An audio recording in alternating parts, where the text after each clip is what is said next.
Борбор калаада көп кабаттуу үйлөрдү курган компаниялар арбын. Бирок алар турак жайды гана салып, анын айланасындагы инфратүзүм маселесин мамлекет гана чечип келген. Бишкекте мындан ары андай болбойт. Үйдү салып, ага жакын жердеги жол, тротуар, ирригация тутумун, жарыктандырууну жөнгө салууну курулуш компаниялары колго алат. Мэриянын бул талабы аткарыла баштады.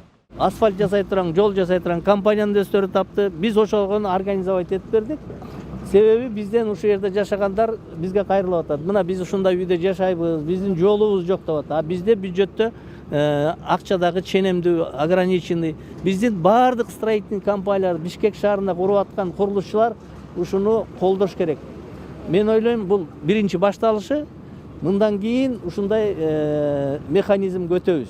Биз уруксат кагазын бергенде, курулушчулар үй курганда, жолун, освещениясин, ирригациясын, поливин тоже проекттерин даярдап беребиз, ошого макулдашабыз. Мэриянын демилгесин алгачкылардан болуп колдогон ишканалар шаардын түштүк тарабындагы Куттубаев көчөсүндө үйлөрдү куруп жатышат. Жакын жерде иш алып барган компаниялар биригип каражат топтогон. 720 метр тилке үчүн 39 миллион сом сарпталат экен. 4 миллиона это только наша компания. Биз жолду, тротуар, ирригация тутумун жана жарыктандыруу жагына каражат бөлүп жатабыз. 10дон ашык ишкана ушул жолду курабыз. Жеке биздин ишкана 4 миллион сом котордук.